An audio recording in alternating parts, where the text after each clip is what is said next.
Hello, fans of the Unofficial Commentators podcast. I heard your cries out there, and I decided to bring back the beers. That means no more sangria margaritas.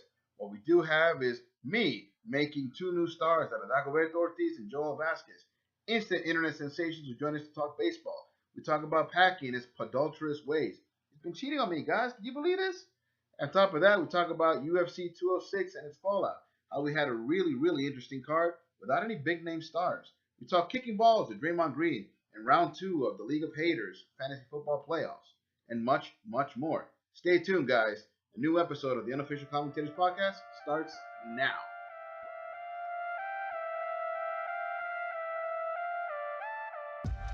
Another week, another episode. Unofficial Commentators bringing you, as always, new surprises. Today, we have our buddies Dago and Joel joining us from our original League of Haters. But today, we're going to talk some baseball, and we have our two baseball experts here. So, before we get started, guys, I have to always give you our plugs. Unofficial Commentators on YouTube.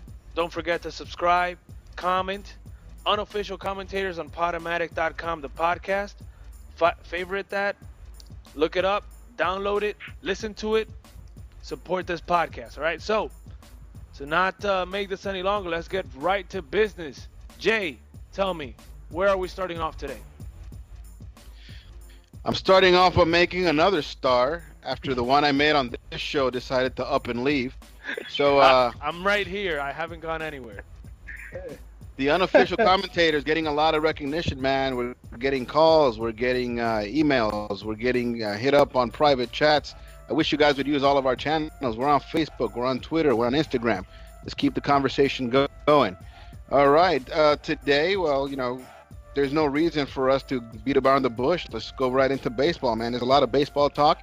I know that we're not in season, but, we intend to cover all sports, and we really haven't touched baseball. So, quick recap of what happened this year. So, the Cubs won after, like a million years without winning. 100 and something. That may not be statistically correct, but right around a million years. And a lot of people already started changing teams. A lot of moves being made, and a lot of talk there happening in the winter talk. So, oh man, so many things to talk about. And where do I want to start? I want to start with contracts. So, we saw a contract for Aroldis Chapman. It was the heftiest contract for a closer in MLB history by God knows how many millions. And it was for 5 years. Now, the week before that, or maybe a few days before that, Joenny Cespedes gets signed. He also gets signed for 5 years. I happen to think that 5 years is the ideal amount of time to sign any superstar for. But I'm getting a little bit of pushback from our experts here. Like, guys, explain to me, and please take turns, or don't, I don't care. Why am I wrong? All right, I guess I go first. I'm not saying you're wrong. It's not wrong. It's an ideal term, length of contract for a baseball player. However, I do think that there's some exceptions that need to be made on that rule, and it shouldn't be a rule. I think it should be a personal or an organization policy, a negotiation policy. It shouldn't be like an all-around rule in MLB.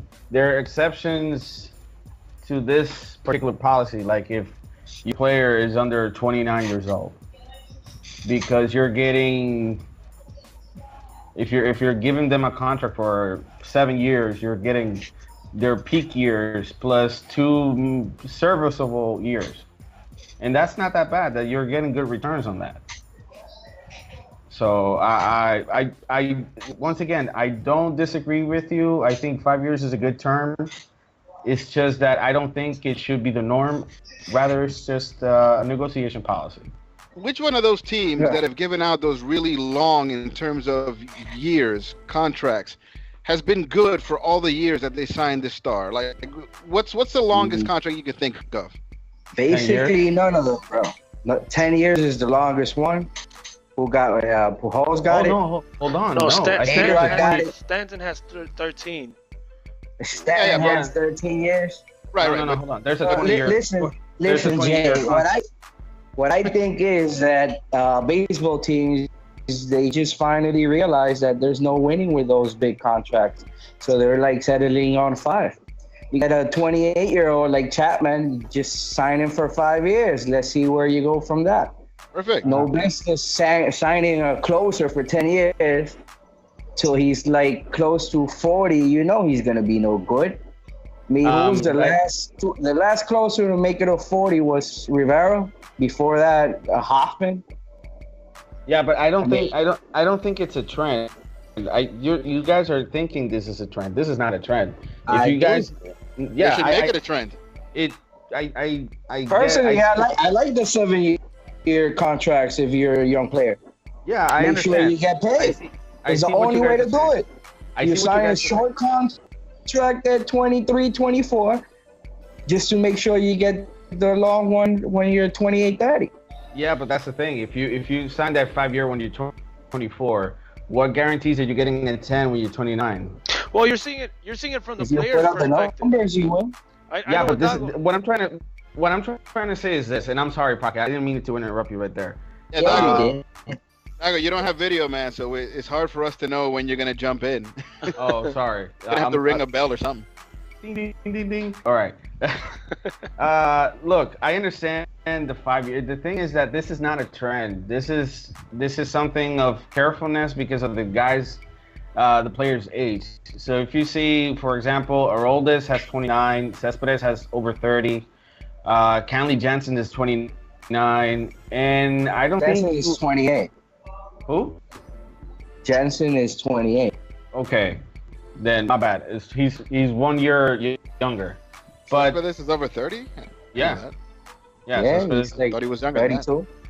Yeah, really? He's 32. So what's for example in the Cespedes case, what's you can run into a lot of risk if you sign him for 10 years. He's not a 300 hitter. He can give you the long ball. He has awesome defense. But that awesome defense is gonna turn to bad defense when he hits 35. Because at 34, your body is not as sharp and as quick as it was. It's moving to right field. That's why. All right, so ding. He's not in a premium position. So it's gonna happen. The decay is gonna happen. What I'm saying is, it's not a trend, guys. It's because of the guy's age. Well, here's what I'm saying. I'm trying to tell you guys. Sorry, Joe. So I'm saying the MLB should make it a trend. They should absolutely do everything in their power to make it a trend because you sign these players for 10 years, and again, I don't think that any of those 10 years contracts played out except for maybe Alex Rodriguez. And how many championships did that result you in, and how much did that tie up your cap? I mean, if it wasn't the Yankees, they wouldn't have been able to put any kind of team around him. But that's neither here nor there at the moment. I'm saying when you sign, I mean, you go crazy. You sign those big-ass contracts. Okay. So you're saying right now a player is not going to sign to any given team because there's another team that's out there giving him more. I say fine, give him more. If you're a GM, stick to the fact that you're only going to give player 5-year contracts at the most. I haven't put too much thought into this, but at the most 5 years, and then you see what happens after that. Extend them for another 5, and depending on what their age is, over 35, maybe you give them 2 more if they're still productive. But when every team starts to see this, and when it becomes a trade, then you don't have to worry about losing a player for not offering years because the players are going to see that every team is offering the same thing. They're not going over 5. Right. So I agree with you guys. The thing is, it depends on a lot of things. Let's say you're in the American League. Right. Big Papi's like 40 years old, 40 something, right? I mean, he's Dominican. He's got to be at least 45. I don't care what his birth certificate says. He's got to be at least 45. He hit, 30 homers last year? Brought in like 100 and some runs? Big run, Papi. Yeah, but there's a 300. Are we there's calling a him? thing you guys are not seeing. Papi, yeah. Big Abuelo. The Big Abuelo. There's an issue with him. He never played a position. He played like first base, like what, 5 times at top. But in the American League, you can just move a guy to DH. It's gonna happen over back now. It'll probably happen in Encarnacion sooner or later. That Right. is So true. there's But the there's point, Dago. The point that Joe was trying to make, and I think you stepped in front of his, was that that's something that you can afford to do now in American League because you have the DH. But I keep Yeah, bringing up the it example of backfired on Anaheim with Pujols, but injuries. Guys, let's yeah, Who knew I could get injured going down the stairs? yeah. let, I understand you guys keep bringing up the Pujols thing, but I mean He Anaheim was just supposed to stepped into play that. until he was like 45. I mean, they Yeah, knew it wasn't gonna happen. let's They not. just yeah. didn't want any That's what other I'm team to saying. get it. They knew that wasn't going to happen because he was already injured during his whole time in St. Louis. He was already injured. He had knee operations, elbow operations, broken wrists, you name it. He was a ticking time Let's bomb. That was going to happen. They knew what was going to happen, and they signed him anyways. Sometimes honestly, teams want to run into that risk because they think they want to maximize the potential of getting whatever's left of their prime and using it to get at least into the playoffs. Unfortunately, with Pujols, this didn't happen because he was bombed from the get go. But I think Pujols is not the best example because we all knew he was damaged goods. But it's the But richest example. He got like what? He's earning like what, 24 mil a year for 10 years. 24, yeah, He's 25. played. He's how old? He's like 35. He's frankly, played like I don't care he's about been the in money. Anaheim for 4 years. He's played two. Guys, Frank, let's not wait. Hold on. Let's not beat on a dead horse here. The reality is players want long contracts, teams want short contracts. And the situation here is with longer contracts is teams know they can get out of it. I'll give you Stanton Yeah. as an example. He signed for 13 years. He's a free agent in 2029. Do you guys really think he's going to stay in the Marlins until 2029? The Marlins gave He Jose he Reyes has an opt out too. Jose Reyes was given a huge contract by the Marlins and traded the next season. And this will keep on happening in baseball. I agree with Jay. I mean, I think contracts should be shortened out to I no more think than the 5, 6 Marlins are years. gonna eat up that contract. I don't think they Who will. who's gonna buy that player for that amount of money? Just He's one. injury prone. When he doesn't get injured, he gets hit in the face with a baseball. I mean, come on. Get in front of that pitch. Yeah, I think you guys are missing a point. Is that Stanton has an opt out clause. I just changed teams. I'm with Jay right now. Teams are just got smart about it. Then let's be real, Dago. Stanton will never opt out of that contract. Why would he opt out of that contract? Why would he not? What if he has a great Wait, year what? in He's the last not year? gonna do it, Dago. Come on. He's gonna be making Come on, $25 Dago. million until 2029. Why would he? understand. Why would he opt out? Yeah, I understand. I get your guys' point. I'm just saying, what if he has a great year, but the year before the opt out, he can opt out of the contract and get a bigger one. No, He's gonna be 2029. What are Hey, you? has He's gonna happened move before. from MLB to the fucking what is it? PGA? unless he's not Carlos He's He's gonna be Beltran. fucking old. He's gonna be like 38 and 39 or 39. Carlos Beltran just came out of an All-Star season and he got 16 million. Stanton at 39 is not gonna get more than 25 million. He'll never opt out of that. But the point is, He got 16 because that's a qualifying offer. That's what they go for. yeah. The point Yeah. is, all I right. mean, So guys, with the new let's move CBA, on. with the new CBA, there's a couple of changes in contracts. I think these long contracts are gonna start reducing, but the amount of money will still be there because that's what we saw with Chapman. He got the money he I'll wanted. say this: I the don't- last I don't player to think- get a 10-year contract is going to be Bryce Harper. After I do Harper, agree. these long contracts are dead. Nobody's going to give him out anymore. I don't think they're dead, but there will be They're they will be less frequent.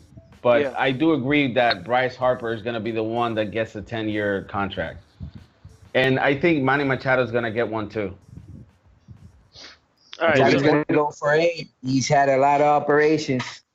He's still the 7 at best the most. offender. He's still the best offender in third. He's still the best third He base. doesn't have any knees. He does have He knees. can't 'cause do he's anything super. with a third baseman with no knees. All right. Most I- of the free agents, guys, most of the free agents are off the board. I really would like to know your guys' opinion on Encarnacion and Jose Bautista. How much do you think these guys are worth, and where do you think these guys fit and might end up? because right now Mm. they're in limbo. Everybody's talking like they're asking for a whole bunch of money that they're not worth. Encarnacion is worth a whole bunch of money. No. Nobody's gonna give it to him. He's gonna have to take a lot less money than what he's looking for. And Batista, nobody likes the guy. Well, I think he's just gonna have to sign for whatever they offer. Probably another 5-year contract in whatever team. The team that really needs him is the Orioles, and they said they weren't gonna find him because they don't like him. they don't like it. Yeah, You know, I don't. They don't I like don't- him. Nobody I likes don't- him. I don't He's a think. I don't cancer. think. He's a dugout cancer, a locker room cancer. That's what he is. Wow. Wow, that's a take and a half, man. Wow. Joey Bats is the people- Drake of the MLB. People in Toronto like him because the team is half Dominicans. Only crazy. Dominican players like him in Toronto. Nobody Yeah. else likes him. I left I don't- the I don't Dominican think that's Republic true. 'cause I don't like Dominicans. And every time the fans are starting to not like him, he just hits a homer. He's clutch at that. He's the Derek Jeter of getting people to like him. I love it. Dago, what Yeah. about you, man? He's just clutch. And every time fans starting to hate him, he hits a homer. That's what he does. And he does the bat flip. Yeah, I don't. He does that First of all, fast. Not everybody likes that though.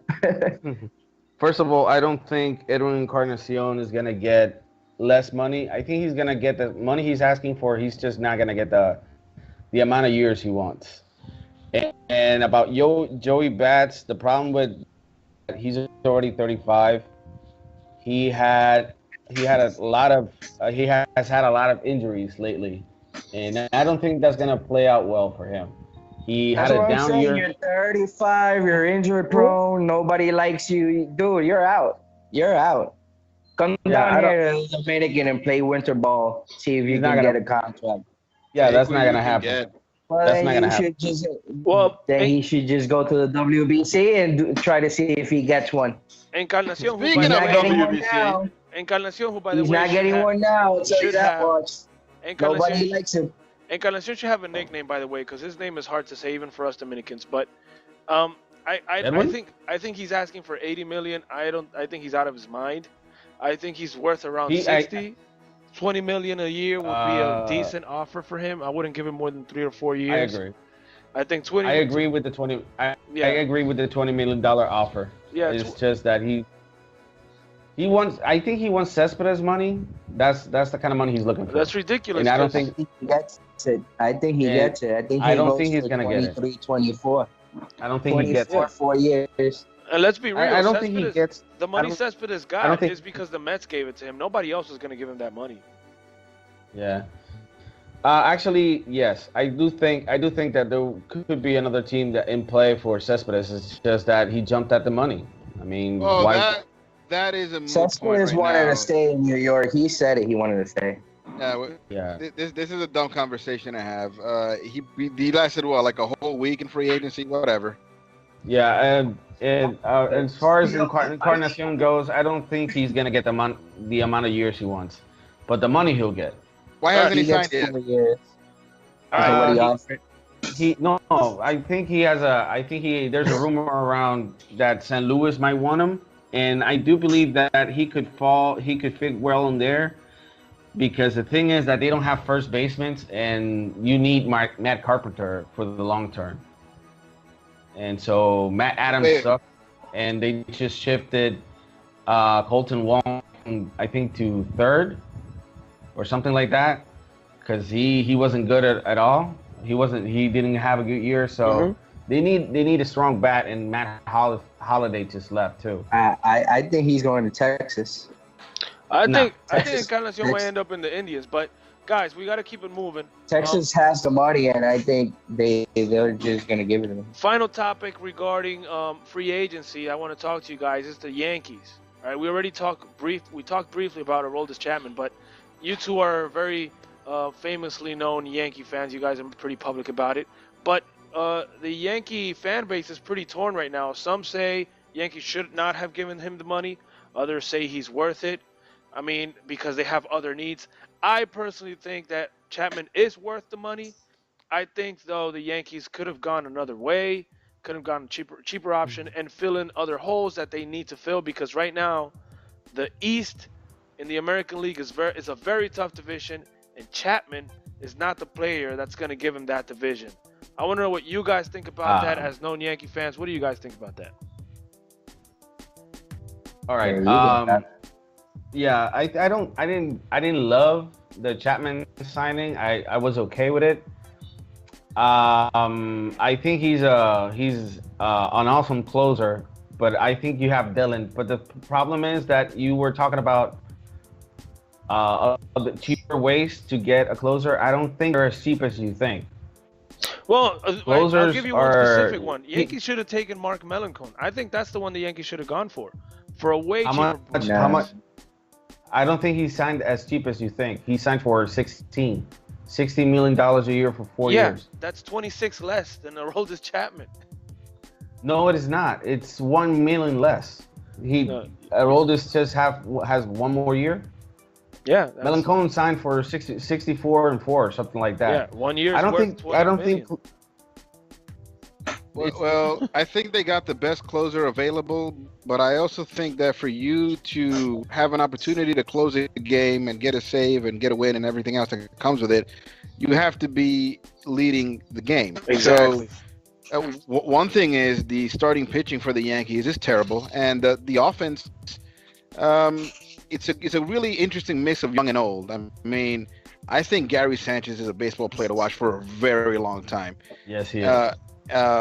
But you said they added Matt Holliday. They shipped out 3 old bodies. They're trying to replace, or actually not replace, but rather they're shopping Brett Gardner and I forget the other name I saw there, Headley. Just trying to see if anyone's interested in getting them. So there's a lot of shifting in the offense. I don't think they put up enough runs to ever be in the lead, and they may give up too many runs from their starting pitching for this Chapman move to even matter. In those 5 years, they're not going to see a return on Chapman that equals any kind of successful winning. The thing is, it's not a 5-year plan. It's a 3-year plan. Yeah. I mean, the Yankees right now. They're just trying to, they're getting younger, trying to keep competitive. They're looking at the 2018 free agent class. Pretty much. And their farm system is doing great. Yeah, they've been getting a lot of good prospects. The farm is top 10 right now. People are just looking at it all wrong. Come 2019, 2020, the Yankees are going to be competitive again. They're just all they're doing right now is just trying to stay in it, I like that. Not to be last place. See, all they're trying to do right now is trying to keep Boston from getting those players. Yeah, I like that comment. Exactly. But don't you think the Yankees should have jumped on Rich Hill? Rich Hill would have been a perfect fit for the Yankees. Well, what makes Rich Hill's like 80, bro. He's like 80. Rich Hill's like what? It's a plug. It's a plug There's player. He's not a player that's What's the plus in signing a 40-year-old starting pitcher? There's none. What do you mean? But he's a pretty good pitcher. Yeah, he's pretty good. The thing is, the problem is, he was pretty good this year that passed. He's 39, 38. I'll tell you what, even though he's 39, he's better than half the Yankee starters right now. But what makes sure I can't even name that he's gonna do it again? I mean, how are you sure he's gonna do it again? It's a freak year. I think he'll do it again in the American League and throwing to DHs and such. Yeah, but you're throwing to Boston, Toronto. No. I mean, I agree with you. Baltimore. These are the teams you're throwing to. I'm assisting your point. Baltimore doesn't have a starting pitcher worth a lick. Oh yeah, Baltimore had 3 players that hit 40 home runs this year. And one of them is leaving, so there's that. So I agree with Jay. Their starting pitching needs some work, but I can't help but get excited about the newcomers: Aaron Judge, Gary Sanchez, Severino. They got a bunch of new players: Clint Frazier, Caprillion, who's in Double-A. I think he's gonna come up in Triple-A. Ian Clark and Tyler Wade and Gleyber Torres. I mean, like Joel said, it's Torres time to come up. Torres should come up. Yeah, and I think they're not looking at 2018 as the year to win. I mean, 2017 as the year to win. they're looking at 2018 and further. Because I love I these mean, guys. I love these Harper. guys. They're getting rid of a lot of Harper's gonna be- contracts too. Yeah, Harper's going to be a free agent. Machado's going to be a free agent. That 2018 free agent class, I was reading about it, man. It looks good. It So are looks the better than the Yankees- free agent class for the last 3 years. The I think Yankees the Yankees are gonna, just are they gonna open up those wallets, man? Whoop out Of some course, checks? man. 'Cause They Look, will in Sabathier's leaving, 2018. Sabathier's leaving, and that's a $25 million contract. they So got it's rid of A-Rod's, and that's A-Rod. 27. No, they haven't. A-Rod's still in the books. But you know, right there, we're talking about $55 They million got off rid the of book. McCann. McCann is already leaving, but he's still kind of out of the books because they're paying half the salary or some portion Yeah, of the but salary. it's half. But half.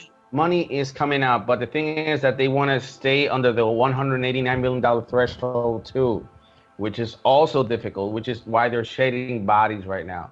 Which is why they want to trade Gardner. They want to trade Hetley, and they want to bring up. I don't think they're gonna get rid of Gardner. Gardner is a No, they're not. Yankee. He's a true Yankee. Last true Yankee. He's gonna Look, stay. man, I'm a Yankee, and I don't believe in none of that true Yankee stuff. Then fuck you then.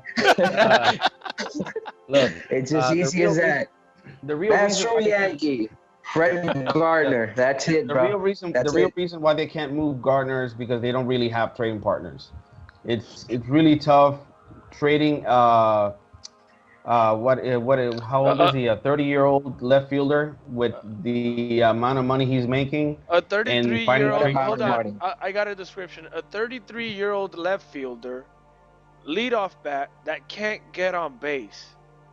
Man, that's tough to sell. Actually, he does. He does get on base in a pretty good clip. It's not like otherworldly. As much like as he Joe should. not as much as he should as a but I digress. I mean, it's tough. Gardner's not being moved because he basically didn't I have. say get rid of Ellsbury. I didn't even like that contract. Fuck Ellsbury. I Used love. to be a I Red love your Sox. comments, guys. Ellsbury was a ill-advised contract. I'll agree with that. he sells a lot of jerseys. I love He the does, comments. I but love the he's comments. still ill-advised. The homeless. I don't know. I see a lot of jerseys, man. I'm in New York. I see those That's Ellsbury good. jerseys all That's the time. good for you. See, You like that see jersey, those Ellsbury but- jerseys, really? Ill-advised, man. A lot of them. Do they say MLB champions? Those are giveaways. It's Exactly. different. Those All right, jerseys don't matter. Not really jerseys, the t-shirts. They You give guys- him. They give him to Katrina survivors and shit. You guys, listen, you guys Oh, are that truly, was you guys bad, that truly was bad. know your Yankee stuff. I mean, it's great commentary. I just hope the New York fan base is patient enough to wait till 2018. I'm on board with this plan. That's that's yeah. the problem. I'm not a If, Yankee if fan, you're but I'm open, on board with if the you plan. can open your eyes and see what's going on, you'll wait. I mean, New Yorkers don't. mean, wait. I think we're gonna go for Machado. Listen, I'm not Becky, saying go for Harper, but I think Machado is a smarter choice, Yeah, Machado is the best choice. even actually. with no knees. Machado See, is the best choice. the Actually, thing about the Yankees, Becky, is they're good enough where people are still interested. We'll be talking about them at least until end of July, and then they'll kind of As fizzle far out. as JC's alive, the Yankees are gonna be an institution. And all you got to do is keep people interested for the first couple months, and then before you know it, 2018 is there, man. yeah. So from April to July, just keep people talking about the Yankees. They're still kind of in it. They're still close to first place. They can fizzle out at the end of the year. It won't matter. 2018, before you know it. All right, well, and the good thing is All right, probably guys. I mean, by 2018, probably the other teams in the East are going to be weakening a little bit. So I'm good with the plan. But all right, guys, we got to keep it. I mean, that Boston team is young. Well, that's Yeah, but Boston, Baltimore's but young Toronto, team too. Toronto's going down. Baltimore's by not that good anymore. Yeah, Toronto, Baltimore's Toronto, going Baltimore down, are but going they're go- downhill. They're in Canada. Nobody cares. Baltimore's going down because most of their young guys are getting older. Canada baseball is dead. All All right, right. guys, we'll have a chance to bring you back on in another time. We don't have to use all of our baseball topics just today. I hope you had enough fun where you'll think about coming back on and talking some more baseball in the future. We do have Of to keep course. the program going, though. It is the unofficial commentators. We hadn't touched enough on baseball, and it was about time we did. Yeah. Another sport that we often talk about here is MMA, and UFC had a pay-per-view, which I didn't think was going to be any kind of interesting. They had two really important fights kind of fall out and not result the way they wanted it to. But nonetheless, man, the card was very interesting. There were some wars. I know Packy saw it. Joel, did you watch? No, I didn't have a chance. I was out drinking, which is always more important than MMA. And My type I of guy. haven't been able. I downloaded it though. I illegally downloaded it. Hey, whoa, we're gonna have to cut this guy. What the hell? Disclaimer: Can't be the talking about unofficial that, commentators man. are Come not on. affiliated to Joel I've been Vasquez. drinking. I don't really care. I've been drinking. I don't really care. No, it's fine. It's fine. I speak the truth. Damn it. Yeah, I mean, you're in Oh, tell him international to go waters. find you. We're not affiliated. But before I think you're gonna be harder to find than Bin Laden, honestly. yeah, I gotta thank Joel and Dago for coming in for baseball. We really needed that baseball spark here to get that topic going. But going straight to UFC, if you guys want to stay along to comment, we'll be more than happy to keep you on. If not, you're more than welcome to leave as well. But regarding UFC 206, Jay, I got shit to do, so I'm out. no, it's Yeah, cool, I'll stay man. with you guys, but I'm just not gonna comment on MMA because I don't like it anymore. It's a pleasure to Whoa. have you guys. It's a pleasure. It's fine. Everybody has their sport. It's a pleasure. I'm honestly, I love the Yankee conversation. It's refreshing to hear people that actually know their stuff about the Yankees. There's a lot of people out there talking stuff about the Yankees and they don't know anything. But in all honesty, Jay, I gotta say right off the bat, boy, was I wrong about 206. I completely decimated this fight card on our last show. I said it was gonna be horrible. There was no point in watching. Well, I took my time to watch it. I said, well, I'm gonna give it a shot. And boy, was I surprised, man. Even the Pleasantly preliminaries. surprised. Pleasantly surprised, man. Even the preliminaries, there was some great fights. I love the Vanata McDeesey fight. Probably has one of the best knockouts of the entire year. Did you get to see that fight? I told you to check that fight out. I did. Did you see that spinning kick knockout? Very impressive. It was an incredible spinning kick knockout. I mean, what else is there to say? Came out of nowhere. You're kind of watching. You're just like, oh, okay, well, And then these boom! two guys, whatever. God, Dude, the sound of Oh! that kick hitting his face man. was impressive. And you know what? That's something that you can only really get in the prelims because the place isn't really full yet. You know, you don't got that noise going on, and you're just kind of watching. And these are guys that even the fans are like, who are these guys? And before you know it, oh my god, oh my god, what just happened? Oh my god. Another I think fight- that's basically why that guy used that kick, just to surprise everybody, just to get on the map. I think No, even his he was opponent was surprised. surprised. I think even he was surprised when he hit it. Surprised after that, yeah. And I- another fight that I really loved was Olivier Aubin Mercier. I don't know if I said it right. He's Canadian, but this guy, I really like what I saw from him, and I wouldn't be surprised to see him in the future in another fight in out of the preliminaries and into a main card. I mean, the kid could fight. I liked it. He's a good lightweight. Lightweight right now needs some energy, some brand new energy like this. And of course, the main card, bro, Kevin Gastelum.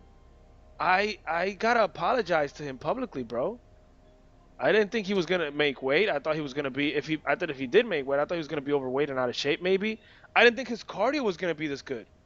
I did not expect him to be in the third round like it was nothing. That was what shocked me the most. I honestly don't think a whole great deal of Tim Kennedy. He's kind of whatever. I thought less of Kevin Gastelum, and if I see more performances like this, I'll be on board because frankly, the way that he had been winning his previous fights to me just seemed a little bit boring, just kind of trotting along and laying and praying and a punch here and there. But I don't know. It's something about that hype machine behind them. The Joe Rogan talking about how good his boxing is, but there was a point where he was landing punch after punch after punch with absolutely no defense. And I kept hearing about how badass Tim Kennedy is. But, he's badass, I guess, for not going down, at least until he did. And he was just there taking punches to the face. He was doing absolutely nothing on offense. Nothing. He was just throwing out prayers and hoping that he landed a home run. Tim Kennedy round like by the end of round, sorry, I'm at five by the end of round number one, and he just stuck it in there until the last round, until the referee just kind of had pity on him and said, you know what, let's end this. Well, I think the weight change benefited Gastelum because what you're saying might be a product of him having to cut too much weight, and he just show up on fight night, without any power. Now I saw some real power, and I agree with everything you said. That's why I don't think Gastelum will ever be a true title holder. But truth is, his cardio was what surprised me the most. It doesn't matter if it's Tim Kennedy or whoever you put in there or the champion. For you to last 3 rounds in MMA, UFC, you got to have some cardio. And he was controlled. He had good breathing. And then at the end, he finished it because he had some good cardio. So, and he definitely looked a lot more powerful than before. I think he said it post fight. He didn't have to cut. Like that was, Yeah. he just walked in at that weight and that was it. I think I heard one of the comments during the fight that someone said he had to eat up to get to 185. Wow. He was working so hard to get to 170 that he actually had to put on some pounds to have like a good fighting weight. And something that was a little surprising to me was he's still considering cutting weight and going back to 170. No, come on. I guess if anything, it has to do with his size. He's not, all that big. I did like that he looked pretty quick. He was quick on his feet. He ducked like a roundhouse punch from Tim Kennedy. He just like moved, like saw it, and he was quick enough to move out the way. So maybe he can just make himself that compact where he can fight at 185.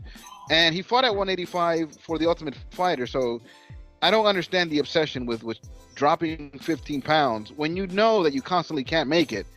I mean, I don't know. Just to say you did it, is it to prove a point? I don't get it. But I mean, all's well that ends well. He's talking about lifestyle changing, better diet. If it works out better for him in the end, then amen. Yeah, I honestly don't get it. I don't think Gastelum, no matter how good he looked, I don't think he has a shot against neither Woodley nor Wonderboy Thompson. Which, by the way, that's probably going to be a rematch that I heard this week. That's another topic. But I think he does have a shot at least getting a decent fight out of Michael Bisping or whoever is going to be the champion at that weight class, at the middleweight division. Yeah, whenever everybody there is kind of, overlapping. They're coming around again. It's like the same 4 names, and they're kind of old in that division. If he stays at 185, he could definitely challenge. We talked about 170 though. How about that 170 matchup at 206? Cowboy Cerrone against Matt Brown. Wait. Before we get to that one. Oh, sorry. My boy, Oh, Choi. I see where you're going. I've never rooted so much for a guy that lost a fight, and it went to decision. I knew he lost. Everybody knew he lost, because clearly I've never seen a fighter take so many bombs and not even fall. His eyes were determined. And you know what I love the most? His post fight press conference or interview right there with Joe Rogan. He was like, I got cocky, I got confident, I got to work harder. This guy, I'm totally bought into Doo Ho Choi. I can't wait to see him fight again, man. I absolutely love to watch him get punched in the face. Yes. I can't wait to see him fight again if he's going to keep getting punched in the face. Korean Superboy, I'm not entirely a fan, but that was a definite war. If you missed it and you can somehow get it on Fight Pass or the Joel Vasquez way, go watch that fight. Definitely, man. And nice nice performance by Cub Swanson. I also like that too. But let's get into that Cerrone Matt Brown fight, bro. That was nice. How much is there to say? Cowboy Cerrone is a beast. He said the other day, I heard a podcast or something, he's lost to one guy, and only one guy, since 2013, which, sounds a little more impressive than it is. Like, normally with MMA fighters, they fight 3 times a year. So really you're saying, like, okay, well, he's 8-1 in his last 9 fights. But that's not Cowboy Cerrone. This dude fights every month. He just fought this Saturday, and he's already booked for January. It's amazing, and he's starting to become one of my favorite fighters because all his fights are exciting, even the ones he lost. Because when he lost to RDA, that was also a fun fight. I mean, RDA beat him to a pulp, but it was still fun to watch. And that knockout by Cerrone, my God. I thought that the Venata kick was the knockout of the night, but I don't have the exact stat. I don't know which ones they named, but that Cerrone kick is a clear competitor to take that away. Cause wow, man, that was a pretty nice kick, man, right to the head. Matt Brown just fell flat, and that's hard to do, man. Matt Brown, he has a chin, man. He could take hits. He just fell dead, man. That was a beautiful kick. Beautiful. I don't think too highly of Matt Brown either. I mean, people talk about how uh, what is the word I'm looking for? How tough he is and all this other stuff. I think he looks tougher than he really is. I mean, last couple fights I've seen him, he's always getting his ass whooped. Uh, 206 fight of the night: Swanson and Duho Choi. Performance of the night: Max Holloway. Performance of the night, I went to Lando Venata. So the performance of the night is probably some kind of substitute for KO. Uh, KO, submission, finish, whatever you want to call it. Nice. Yeah, Lando Venata got that one. So Perfect. yeah, that kick was impressive. Yeah, and just to finalize this topic about UFC, I was impressed with Max Holloway. Max Holloway gave a really good fight. And what I like the yeah. most is that he's not begging for Conor McGregor. How all of these kids are yelling for Conor McGregor to get that money fight. He literally wants to fight. Yeah, why the hell would he? Forget Conor McGregor. Everybody else does. Everybody else does. That's why I'm praising him. I'm praising him to sticking to the champion, which is Aldo. He clearly wants the title. He doesn't want the money. I respect that. Create your own legacy. He's growing up in the same vein of a VJ Penn, and before it's all said and done, he wants to be the longest reigning UFC, whatever division that is, champion. I never know what division 145 is. Is it featherweight? Yeah, featherweight. Can we? I mean, I got to do this. I have to do this because I'm a McGregor fan. I know a lot of people don't like him. They didn't consider him a champion in 145, but let's not forget. Get your point. He beat Max Holloway, who's the number one contender right now for the title, and he beat Jose Aldo, who is the champion. So that's got to be worth for something, Conor McGregor haters. Eat that. Ha. Wait, who beat McGregor? No, McGregor beat Holloway and Aldo. He beat them both. Oh, okay, all right. And well, whatever that means to you, I don't really care. It means he's the best at 145 if he ever goes back down. I don't think he will, but nice job by Max Holloway. I can't wait to see him again. That's going to be a good fight in February against Aldo, and I really hope he wins, man. I don't like Aldo anymore. I think Aldo is a whiner. He lost his chance. And Max Holloway got to take that division, man. I don't know if he's a whiner, but he's definitely not the same Aldo that he was back in those soccer kick to the head days.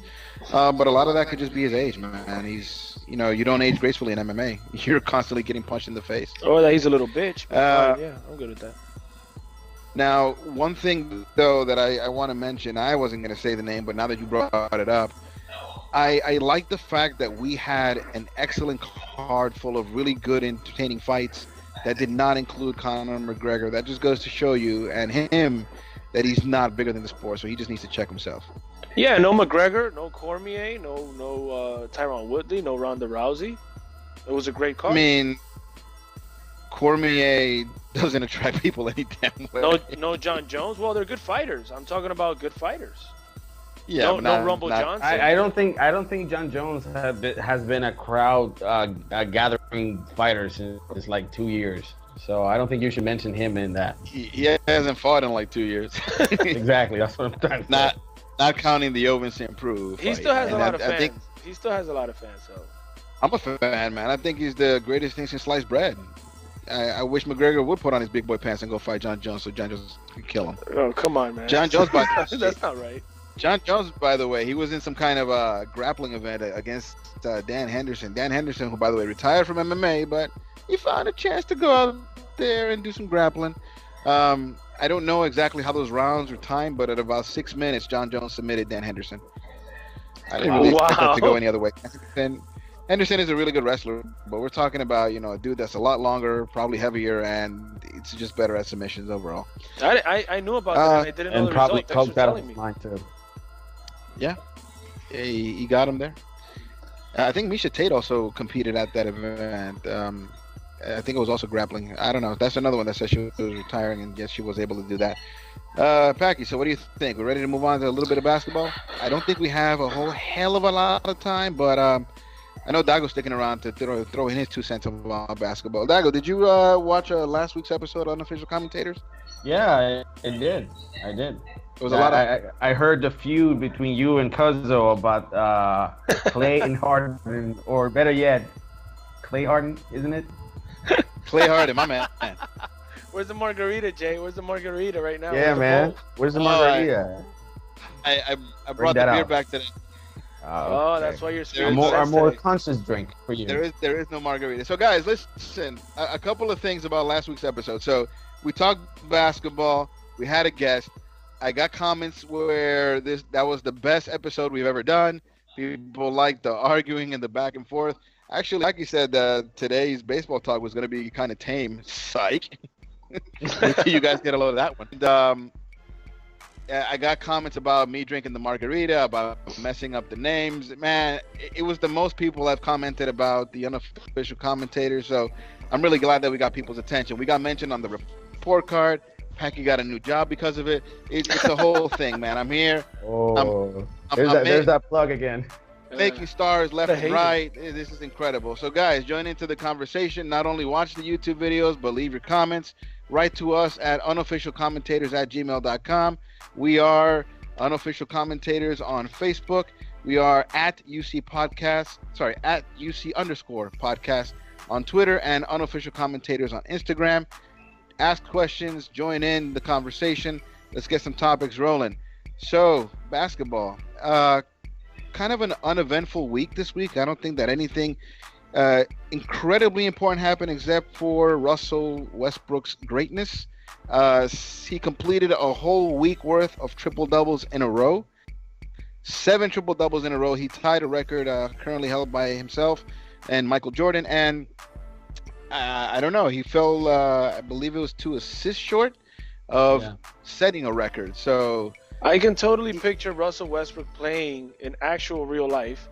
How I play NBA 2K, my player, that I'm literally looking for stats. Like I think Russell Westbrook is Russell Westbrook is like the human version of that you set up when you were at him right now.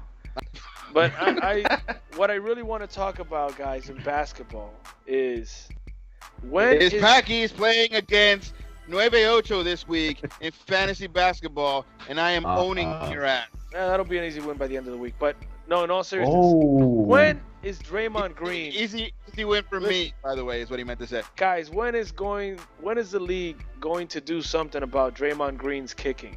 He did it again, and he keeps doing it every week, and he will keep doing it until he hits somebody. He's actually hitting people. He's actually hitting people. I mean. No, but I think he really wants to hit somebody. No. What makes you think he doesn't really want to hit somebody right now? Yeah, hurt. That's the word. Hurt. He wants to hurt somebody. Yeah, I mean, really, what makes you out of his behavior because this whole kicking trend, I think, started in the playoffs, or at least I noticed it in the playoffs. What makes you think he doesn't really want to hurt somebody, or just make that player drop? I don't think he wants to hurt somebody as much as he wants to get a reaction from the player. Like if you and get him ejected. Right. If you do that to the point where you tap him on the nutsack and they go buck wild and swing at him, you're getting ejected and suspended for God knows how many games. And there really isn't much you can do there. Like, are they even calling flagrant fouls on that? They should call. I think they called one on him. Didn't they do it the other day? It's harm disguised as a shooting motion. So, I mean, it's not a basketball move. It's not a basketball. That is not a natural. That is not a basketball. That is not a natural. I want to know what coach taught Draymond Green how to go to the rim. Wait a minute. Throw your leg first, then you shoot.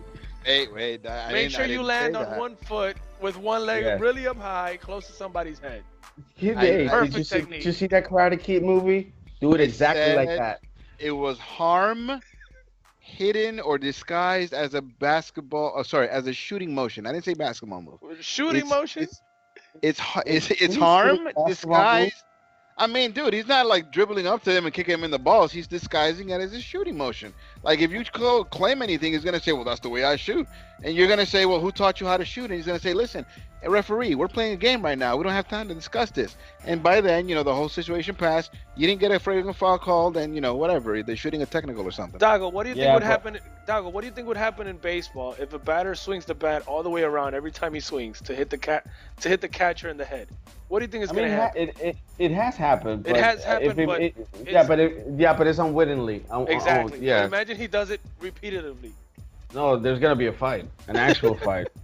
And he's gonna get benches ejected, are gonna right? clear. Everybody, like some commentators, they're gonna stop commenting on baseball. They're just gonna comment on a boxing match that's gonna happen in the field. And he'll probably get ejected, right? And probably get fined. Yes, and suspended. And there's a lot of fines that are gonna come in about that. But And he says, I don't understand. And let's say the player says, "But that's how they taught me how to swing."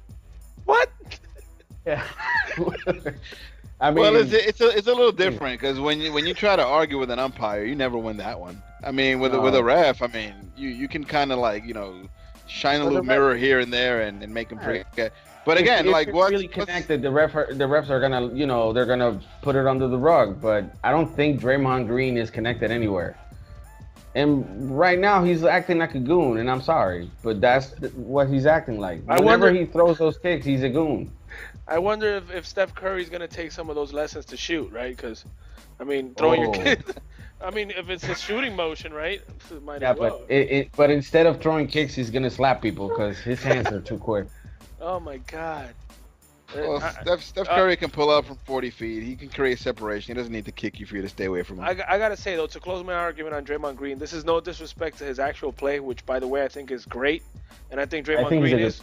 Yeah, I think Draymond Green is one of the most underrated and one of the best players in the Golden State Warriors. And if it's not for him, that one of the most would not work. versatile players on the world. Versatile is a better word. If it wasn't, he's the transmission to the engine. If it's not because of him, all these shooters will not get all these shots that they're getting.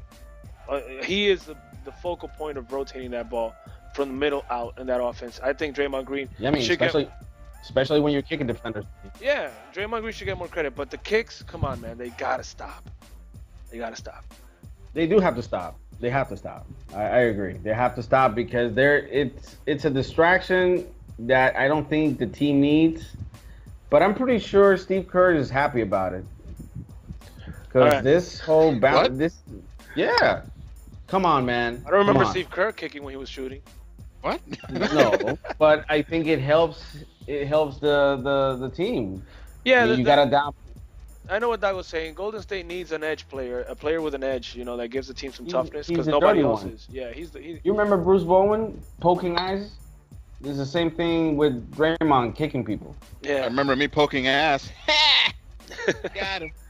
All right. Here's an interesting thing I also wanted to talk about, guys. The NFL Pro Bowl. It's back to its regular format, AFC versus NFC. And now they got skills challenge, including a dodgeball game. God. Dodgeball game. What do you guys think about that? It's not bad. It's not bad. Because I think the Pro Bowl. No, it's not bad. It's fucking terrible. No. Hear me out. Man. Don't be a hater. I get it. It's terrible because it's not even related to football. I get that, but imagine Vince Wilfork. The game itself is boring. Do you really watch the Pro Bowl? Really? Do you get excited because you're watching the Pro Bowl? No, Tell me. Honestly, I don't even watch the Pro Bowl. I mean, that's the only football that I turn off. Like, ugh, this is crap. Exactly. Then nothing's going on in the Pro Bowl, so at least let's make it fun and then let's attract some viewers. Let's play dodgeball. What's gonna happen? Some dude is gonna tear their ACL throwing a ball. I want to see it, man. I remember all the fun I had in gym class when I used to play dodgeball, and I can only think of Cam Newton. I mean, you got the most athletic quarterback with a cannon shooting the dodgeball. I think he's gonna blow them up when he hits people. Yeah, there might be a fight or two breaking out because of that. That's gonna be fun. It's only for skill players because I don't imagine that Vince Wilfork is going to be quite effective at dodgeball. I think it's for everybody. I don't have that specific detail, but I think it's for everybody because they already have some skills challenge for skill players. They got Yeah, receiving but challenges, passing challenges, and so on. Yeah, I see where Jay's going. I mean, are you gonna really have an Ndamukong So throwing a football ball? Say He's that again. really gonna move Ndamukong And or Donkey Kong? Is that how he called? The Donkey Kong. Donkey Kong Soup. That reminds me of Shannon Sharp's impression in Saturday Night Live a couple of years ago. On Damakon. Jay Farrell. Jay Farrell's Jay the bomb. Farrell, yeah. But anyways, I you know what? The skill challenge is a welcome addition. I think that's cool. Here's Skill the challenge is cool. It sounds like a freak show that you'll watch the first year, and then every year after they're gonna be like, "What the hell is this?" here's the important part. I'm gonna watch because of this, and that's the point. Okay. Isn't that the point at the end? That's what they're trying to do. Yeah, with viewers, attracting right? people to watch Like, it. Yeah. I'm gonna watch. Give me some more detail. Is this happening the night of the Pro Bowl, or is it gonna be like a Pro Bowl weekend? Or I think it's gonna be a weekend. Yeah, It's the most logical choice. You do a weekend, then the last thing is the boring ass game they're gonna play. Yeah. so you win the slam dunk contest, and you get like a Chevy truck or something, or are you getting like I don't know, a moped or something off of this thing? That'd be Or a interesting. free hospital stay whenever you get a concussion. I don't know. The only thing left for the Pro Bowl to do is to move it back to after the Super Bowl, so we can see like the Super Bowl players in it. That's the Yes, only thing. Yeah. definitely. I don't understand this bull crap. I mean, I understand that you don't want that dead week in the middle, but I mean, I wouldn't mind if you put the All-Star game in for basketball before the Super Bowl. I mean, it's You know, messed- it's rather messed than up that hold skills on, Dad. challenge. It's Sorry. messed up that if they do it again before the Super Bowl, and let's say Dallas makes the Super Bowl, we won't be able to see Zeke in a Pro Bowl. If it's the Giants, we won't be able to see Odell Beckham. It's retarded. They got to put it after the Super Bowl. Yeah. I think the better And option it instead of that achieve- dodgeball game, it should be like a flag football game. That'd be fun. That'd be fun to watch. That Now, would be fun. what exactly would you achieve by seeing Zeke in a Pro Bowl, other than him wearing the Pro Bowl jersey? I mean, we had this Yeah. conversation before. Yeah, they wear specific jerseys. Now, I was saying that I like the old format where you pick teams as if though they were a fantasy team, but you had some objections to that. You were like, well, what if you get like a defensive player from one team and they Yeah, make I him don't start like that. against the quarterback of another team? You know, they're not gonna try to hit him. They're not gonna I try don't to hurt like him. it. And if you were gonna do, to be honest, I don't like it. And if you were gonna be doing it like that, they should have done it with coaches, not Hall of Fame players. Michael Irvin and Jerry Rice have never been coaches in their life.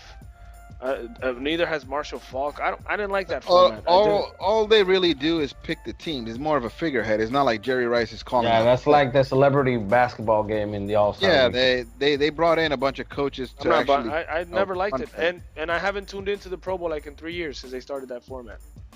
I haven't tuned into the Pro Bowl in a lot longer than that. I'm I tuning think in the this last year. the last Pro Bowl that I saw was when Brandon Marshall was in Miami. I think that was a long ass time ago. Wow. All right. 2011, I think. All right, guys, Yeah. we got to keep it moving. We talked some a lot of everything. Now we got to get into our playoffs. The League of Playoffs? Haters playoffs. We're almost done, guys. The Final Four. We were left to the Final Four after some pretty surprising victories last week. Yeah. When there was only 8. So now we only got 4. Jay, let's start it off right away. I'll give you the lead, man. What matchup are we going to review from last week's playoff bracket? We're only going to go over the winner's bracket, of course. Everybody that's out the playoffs, well, I'm sorry, you lost your chance to shine. Well, only 2 matchups really happened. I don't know, man. I guess we can start with my matchup. I am unfortunately no longer in the fantasy football playoffs. I was so rooting for you, man. I'm sorry. I knew you were going to lose, man. And you know who you got to thank for this, Wow. Jay?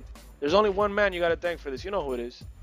You No, jerk. It's Omar. Omar. Yeah. For stacking Victor's team, bro.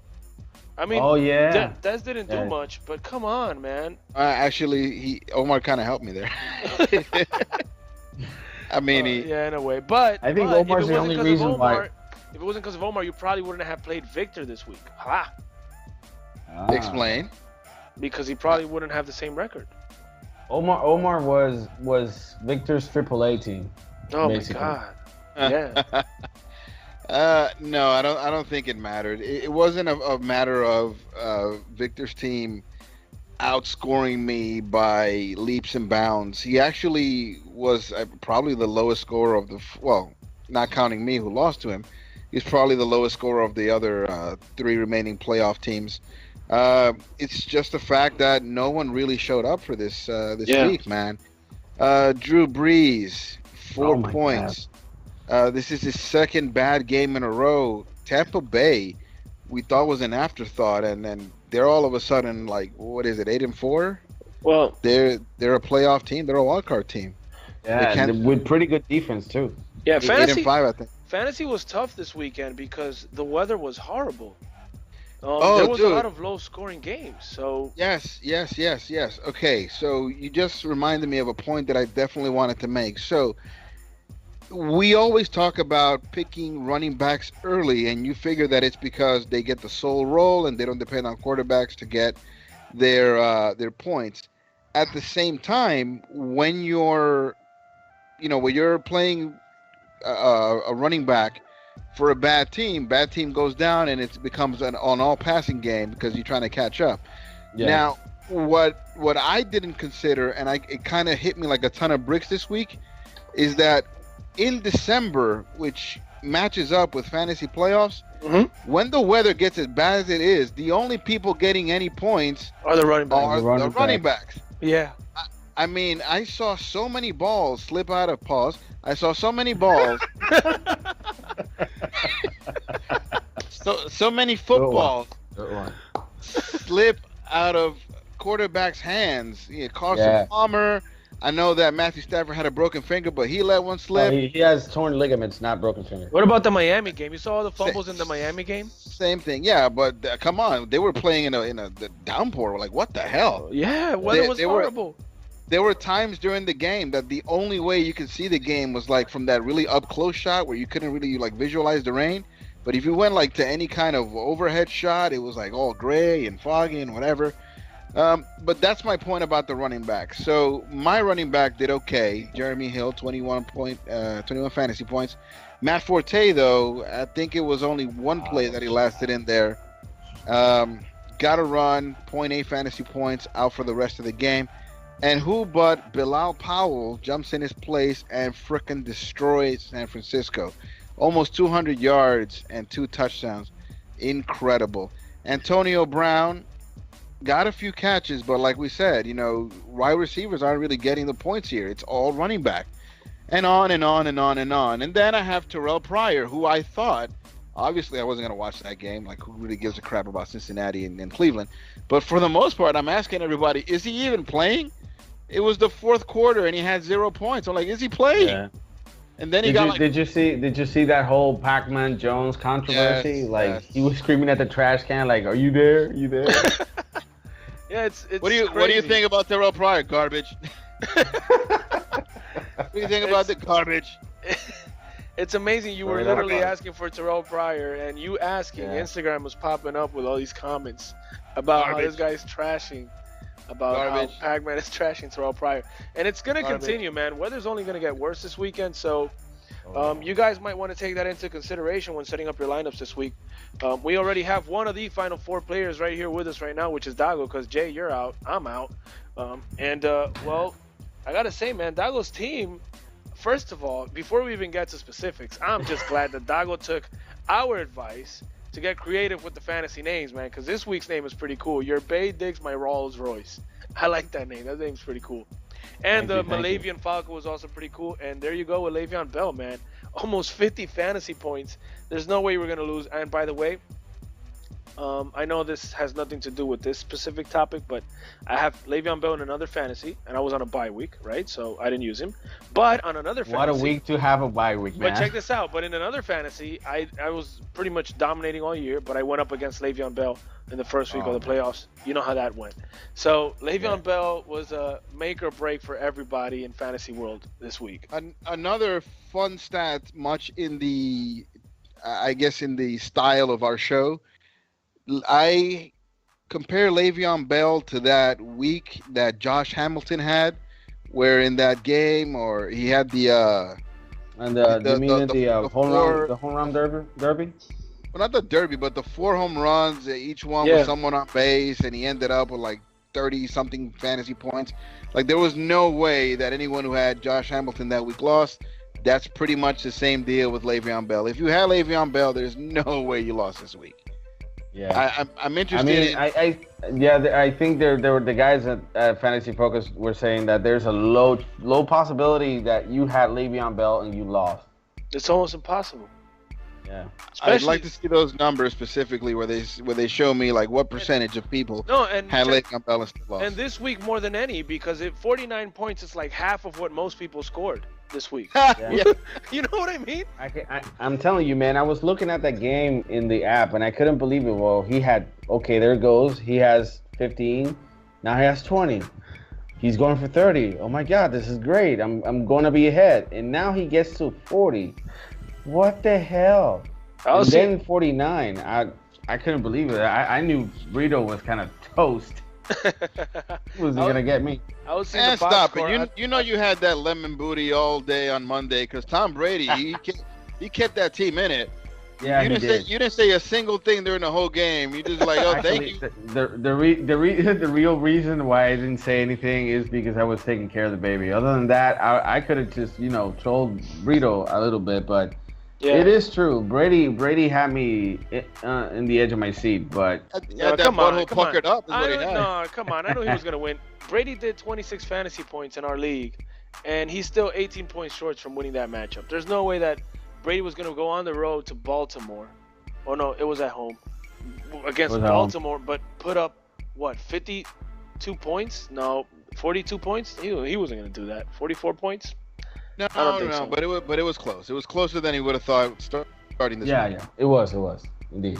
Coming into Monday, you thought he was just gonna romp him, and that's not how it played out. No, not really. I was thinking the whole matchup was gonna stay like at least by 20 points, not like close, but at least by 20 points. So the only thing of note to mention in this is that the running backs did pretty well. In both of these matchups, Gurley had a better than average performance for Todd Gurley standards, even though it was against Atlanta's defense, which is not, a defense to write home about. Doug Martin, you would have expected to do better against New Orleans, but sorry, I was about to confuse that stat again. I know that New Orleans is better against the pass than it is against the run, but I sometimes confuse it. You would have expected him to romp over New Orleans. That wasn't the case, but still 15 fantasy points is good. So from Brady and the two running backs, you had 56 points. Throw in another 20 points from Jordy Nelson, who Dago actually traded to. Yeah. I wasn't very happy with Jordy. I mean, he was stuck doing the long ball duty. Pause. And and he was just not cutting for me, so I had to trade him. But there in this week, I had to face him. So. God. Luckily, it didn't come back to bite you on the ass. What did you get back in that trade? None of them. Mike Wallace. I got Jamal Charles, and Hunter Henry. Ouch. And the only person left is Mike Wallace. Ouch. And he. Oh my God. Yeah, well, for whatever that's worth. You're in the. Look at it this way. You're in the semifinals anyway. So. Yeah. In spite of having made that trade. Speaking of which, it's time we get into the Final Four, man. Yeah, I was going to say, I think you're in a good position, but hey, why the hell not talk about this matchup? So, Packy, set it up and I'll knock it down. Yeah, let's get into the semifinals. First of all, the 4 teams left are the number 1 seed, So Loyal Action Boss. Number 2 seed, Amari 2600. Number 3, Dak and Dez. And number 4, our guest tonight, Your Bay Digs My Rolls Royce. So we got So Loyal Action Boss number 1 going up against number 4, Your Bay Digs My Rolls Royce. It's going to be an interesting matchup. Derek Carr coming back to Fantasy World because, god damn it, was he horrible last week. So Loyal is lucky that he was on a bye. Yeah. Yes. Definitely a good point to make there. So you kind of play to get that bye, hoping that your players rest up and are ready for these semifinals. And it just so happened that it worked out because I don't think his score would have beaten many teams this week.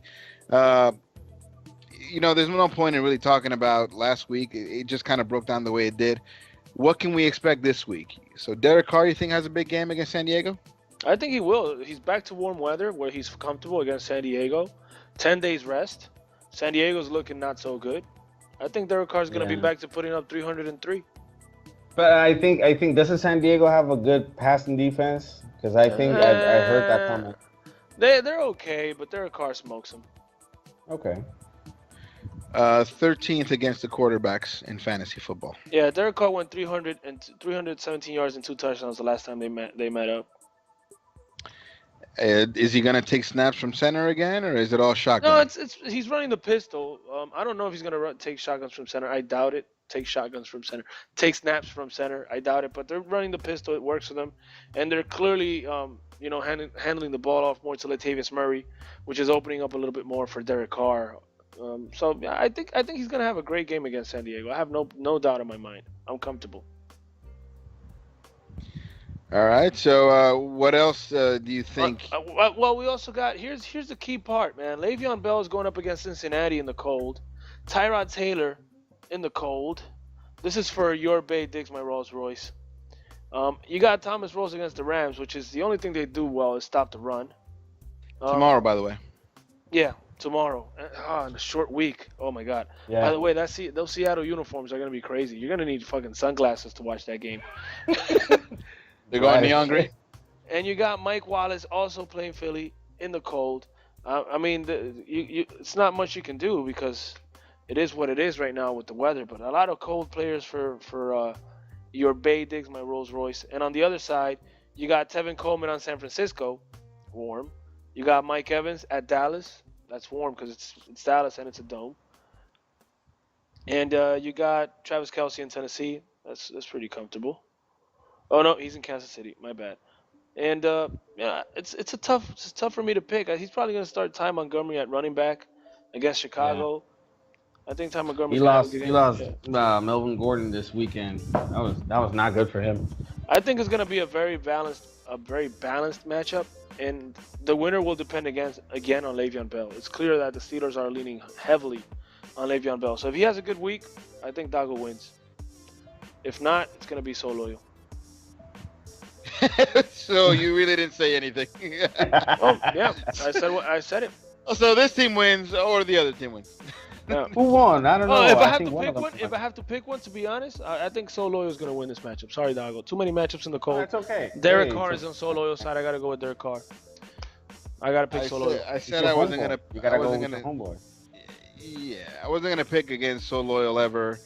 You make a good point about these matchups, but there's too much to overcome there. So one of your cornerstones is actually Melvin Gordon. You will not have him. I don't know about Ty Montgomery. Even when you were leaning on him, or rather the team was leaning on him, it wasn't like he was uber productive. 16 fantasy points doesn't look bad, but if you get even half of what Le'Veon Bell did last week, and just 16 points you could probably get from Thomas Rawls on a good night. I don't know. I think everything is set up for Action Boss to lose this week. Well, I think Ty Montgomery's going up against the Bears, and the Bears are horrible. All right. I know. Yeah, they suck. I mean, I saw that Green Bay game, and I know that Ty Montgomery's talent made his plays more effective, but his usage wasn't great. They were like flipping running backs in and out just about every play. Yeah.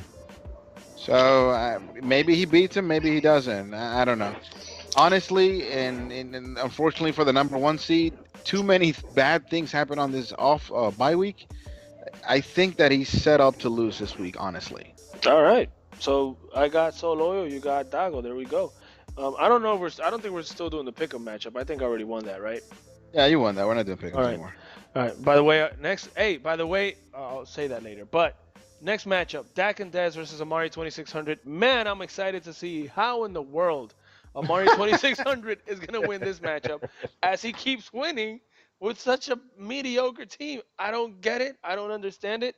And I'm not even going to analyze this matchup much, dog. I'm just going to go straight to it. Amari 2600 is going to win again because that's what he does. They are a Yeah. team of destiny. No logic to it. Let's be clear, guys. I think Dak and Dez's team is way better. But that doesn't matter. Amari 2600 is going to win. Is he really rolling with Sammy Watkins? No, In his no. he's trolling, right? He's got to be He trolling. always does that. If you've been watching all year, and by the way, I mean Sammy Watkins is not really like the matchup I'd be concerned about. Sammy Watkins against Cleveland That's pretty good. at home. That's pretty good. That's a pretty good matchup. I would take Watkins, but He's putting Mike Gillislee too. Yeah, that's yeah, fake. you can never take that at face value. Isaiah Crowell actually killed last week. Mike Gillislee's probably going to be subbed in for LaShawn LaShawn McCoy. He got Zach Ertz at flex. I'm thinking Zach Ertz is going to start again at tight end, and then somehow you got to fit in Jordan Howard because why wouldn't you against that poor Green Bay defense? And Des Bryant's probably going to come up for Julian Edelman, who's facing the Denver Broncos at Denver. Yeah, I mean, I wanted to ask you guys. I know you're saying the Green Bay defense isn't that good, but I mean, they did put they put a heavy stop on Seattle, so I don't think they're looking that bad. I think they they did. I think they got lucky and Seattle looked bad because the truth is the Green Bay defense right now, they're going with second and third string linebackers, everybody besides Clay Matthews, and they're going with third and fourth string cornerbacks. So And Clay Matthews is still your starter because he's Clay Matthews. It's not like he's playing great. yeah, Okay. so they have a lot of injuries. Everybody has their day. Seattle again had a very bad off day in the cold in Wisconsin, hostile environment. They're not good on the road. Wisconsin, Green Bay benefited from that, but truth is they're not that good. You don't win with Russell Wilson throwing 5 interceptions either. Yeah. I mean, Yeah, and it you wasn't don't win even with any quarterback throwing 5 interceptions. Exactly. right. So, And two of those, at least two that I could see, weren't even really his fault. Like one of them hit Doug Baldwin dead in the chest. Like I don't know what else you're supposed to do with that. Hits him in the chest, it flips over his head, and that results in an interception. There should be a stat He threw one to his for receivers that do this all the time. drops. Does Baldwin do that all the time? It wasn't even a drop though. It was No, more no, like Not Baldwin specific, but I see week in and week out a receiver that the ball hits their hand and it goes to a defender. Should be called like drops to interception or something like that. Oh, that's a ratio. You have to calculate that in the ratio. It couldn't be straight up statistics. They should put a stat like that, like a legit stat, like put it on the freaking player's card, and like this player has caused these many interceptions because he's not good. You know? Well, okay, well let me ask you something really quick. So if you don't catch it, it bounces off of you, and so the defense catches it. Isn't that an interception? Where's the drop? How do you count the drop? It's a drop because it wasn't a complete pass, but what I mean is it's not fair that it goes against the quarterback because at the end of the day, Russell Wilson's the one that's getting the interception after he threw a perfectly good pass. That's what I mean. So it should go like against the receiver, not the quarterback. It should be a stat for that. assisted interceptions. Yeah, something like I don't know. I mean, really. Assisted interception. It's crazy. Derek Anderson, when they benched Cam Newton for a play, he threw an interception, but the ball literally hit Tolbert like on both hands, and it just bounced up to the corner. It's not even Derek Anderson's fault, but everybody's saying, "Oh, Derek Anderson came in, he threw up one pass, one interception." Well, what was he supposed to do? Did we talk about that Cam Newton benching for a play? That was ridiculous. That was stupid, and they said it was because he wasn't dressed properly.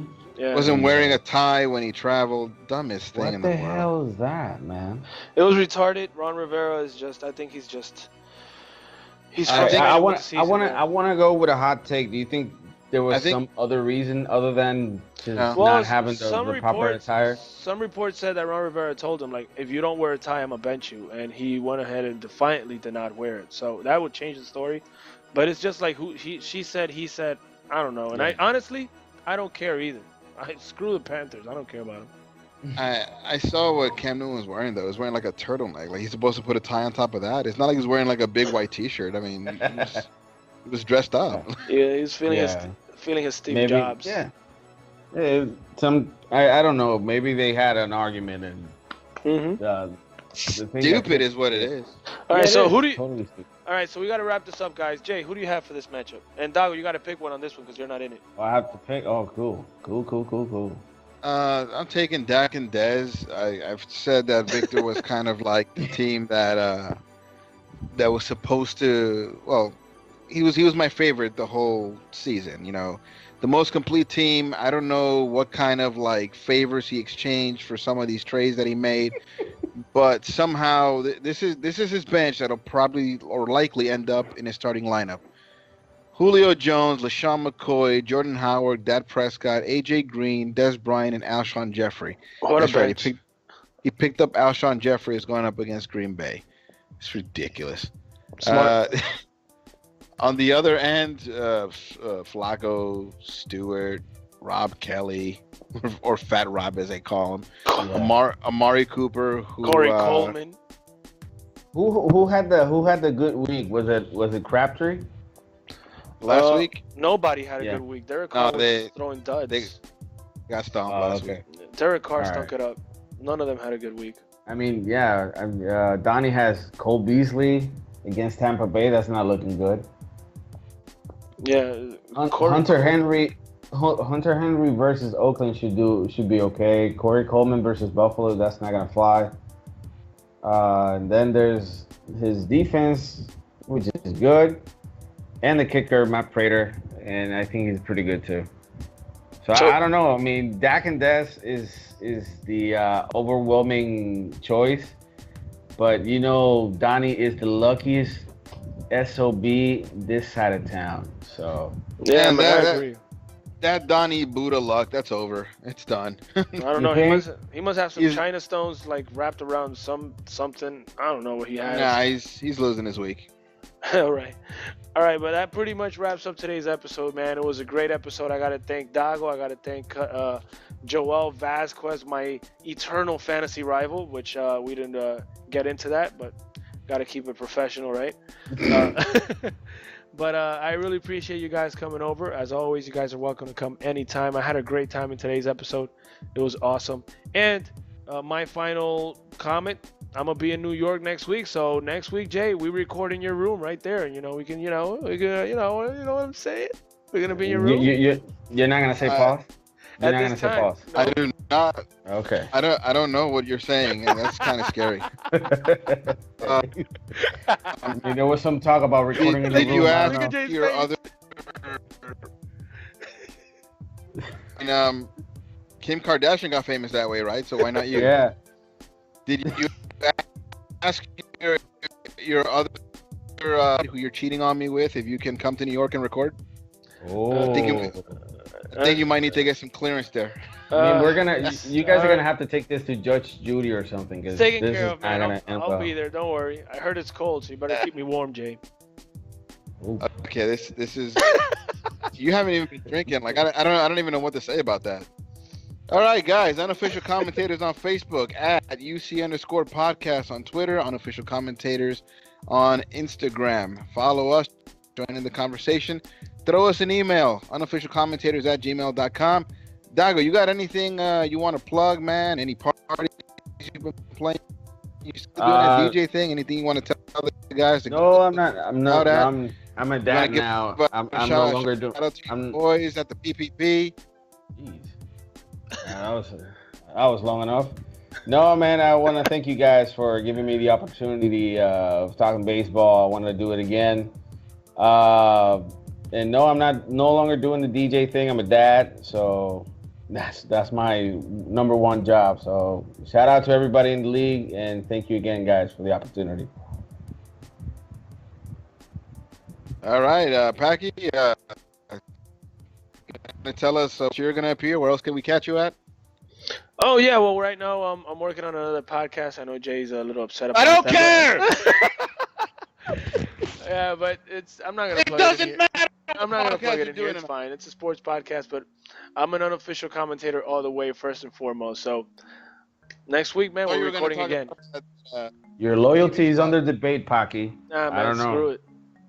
I was going to give you a chance to shout out the Pio Deportes, whatever. But okay, man. I mean, if you want to take that Oh well, route. that's you're- Dominican radio. I'm on 92.5 on Fridays from 8 to 12 in the Dominican Republic. Pio Deportes is the name of the show.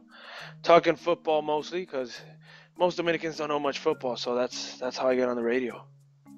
Look at Pocky flexing the football brain, man. I gotta do it. If I'm a football coach, man, I gotta do it. I gotta. Yeah. You know, So gotta how good are those burgers over at Food.Inc? Oh, they're pretty good. They're pretty good. I went once. I'm asking Packy, who shots him out and apparently hasn't gone yet. I'll tell you next week because I'm probably gonna go this week. I'm definitely gonna go before I go to New York. I haven't been able to go, man. I'm super busy. I got podcasts almost every day and radio and stuff. You know. Yeah, Pocky, but you We're busy. still can get an hour out your day to go and eat a burger at Joel's place. No, but did you see what he did there? How he threw in all the podcasts that he's a part of? Yeah, man. This mother flower is shameless. Jay, we're out of Motherflower. time, bro. Take us home. We are out of time. Thank you everyone for joining us on this lovely clusterfuck. This was some crazy shit. To all the fans of the Unofficial Commentators, we hope to keep bringing you great content. To all the players that are playing in the League of Haters playoffs this week, good luck in round 2, and see you next week. Adios.